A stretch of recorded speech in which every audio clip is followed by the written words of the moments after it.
आध्यात्मिक पथ की कहानी सुनने वाले सभी श्रोतागणों को जय श्री राधे, जय श्री कृष्णा, श्री हरि। कार्तिक मास के 8वें अध्याय का महात्मा आगे सुनते हैं। कार्तिक मास के 8वें अध्याय में भगवान कृष्ण नारद जी को कहते हैं कि कार्तिक मास व्रत की कथा का उद्यापन विधि के बारे में विस्तार पूर्वक बता रहे हैं। वह बता रहे हैं कि कार्तिक मास में व्रत रखने पर उद्यापन कैसे करना चाहिए। श्री नारद जी बोले कि हे राजन, अब मैं कार्तिक के व्रत की उद्यापन विधि सम्यक प्रकार से वर्णन करता हूँ, उसे ध्यान देकर सुनिए।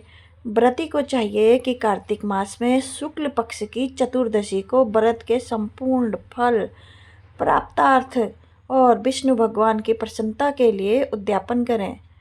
तुलसी जी के ऊपर सुंदर 4 दरवाजे बनाएं, बंधनवार तथा फूलों से सुसज्जित करें, चौर से सुशोभित वह मंडप बनावें। चारों द्वारों पर मिट्टी के बने हुए पुण्यशील, सुशील, जय और विजय नामक 4 द्वारपालों को पृथक पृथक बैठावें। तुलसी की जड़ में 4 रंगों से सुशोभित उत्तम सर्वोत्तभद्र का चक्र बनावें। उसके ऊपर पंचरत्न नारियल रखें और शुद्ध वस्त्र के कलश को आच्छादित करें। उस कलश के ऊपर शंख, चक्र, गदा, पद्म और पीतांबरधारी लक्ष्मी युक्त विष्णु भगवान का पूजन करें। कार्तिक मास का व्रती इंद्रादि लोकपालों का पूजन मंडप में करें। द्वादशी को विष्णु भगवान जागे थे, त्रयोदशी को देवताओं ने विष्णु भगवान का दर्शन किया था, चतुर्दश तिथि को देवताओं ने उनका पूजन किया था। इसलिए भगवान की उद्यापन पूजा चतुर्दश तिथि को शांत मन से की जाती है। इस दिन संयम और शांत चित्त से व्रत करना चाहिए। अपने गुरु की आज्ञानुसार स्वर्ण की मूर्ति बनाना, षोडशोपचार तथा विविध नैवेद्य से भगवान का पूजन करें। विविध प्रकार के मांगलिक गायन, वाद्य तथा कीर्तन करके उस रात्रि में जागरण करें। जो प्राणी श्रद्धापूर्वक भगवान का कीर्तन करते हैं, उन लोगों के 7 जन्म के एकत्रित किए हुए पाप भी विनिष्ट हो जाते हैं। जो लोग जागरण करके प्रेम पूर्वक भगवान का कीर्तन तथा नित्य करते हैं, उनका 1 सहस्त्र गोदान का फल प्राप्त होता है। जो प्राणी के भगवान के सम्मुख नृत्य गान पूर्वक कौतुक करते हैं, उनके अनेक जन्मार्जित पातक तुरंत नष्ट हो जाते हैं।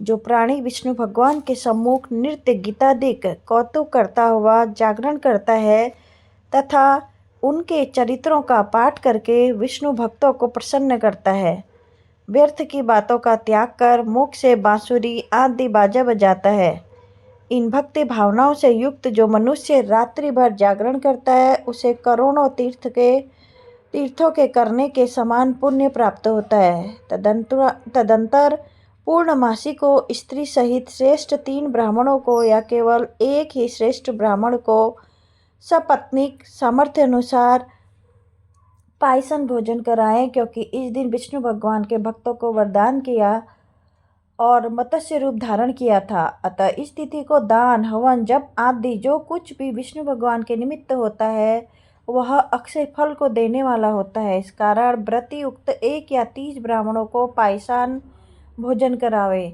तब देवताओं के देवता विष्णु भगवान को तथा और देवताओं को अलग अलग प्रसन्न करने के लिए अतो देवता इन दोनों वैदिक मंत्रों से तिल और पायसान का हवन करें। उन ब्राह्मणों को अपनी सामर्थ्य के अनुसार दक्षिणा दें, प्रणाम करें, पुनः विष्णुदेव की पूजा करें। अन्य देवता तथा तुलसी का तथा कपिला गौ का पूजन कार्तिक व्रती सावधानी से करें।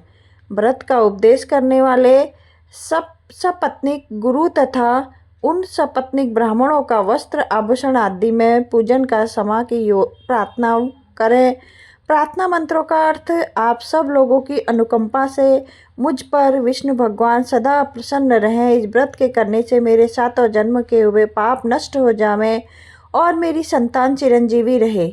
इस पूजा के द्वारा मेरी सभी अभिलाषाएं पूर्ण होवें। मेरी मृत्यु होने के पश्चात मुझे अतिशय दुर्लभ विष्णु लोक प्राप्त होवे। व्रत करने वाले तथा इस प्रकार ब्राह्मणों से क्षमा की प्रार्थना करें और उनको प्रसन्न करके विदा करें।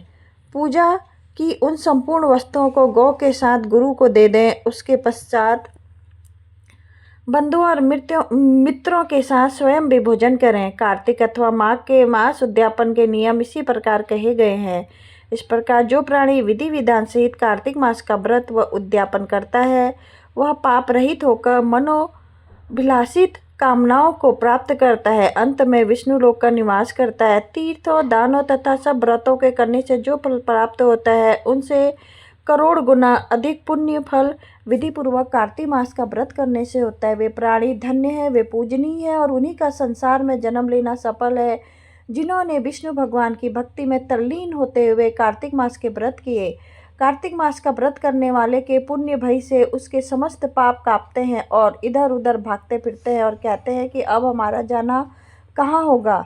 इस कार्तिक मास के व्रत के विधान को जो भक्तिपूर्वक सुनता है या वैष्णवों के सम्मुख सुनाता है, ये दोनों इस व्रत से प्राप्त होने वाले पापनाशक सभी फल प्राप्त करते हैं। जय श्री राधे, जय श्री कृष्णा। ओम श्री हरि श्री हरि श्री हरि।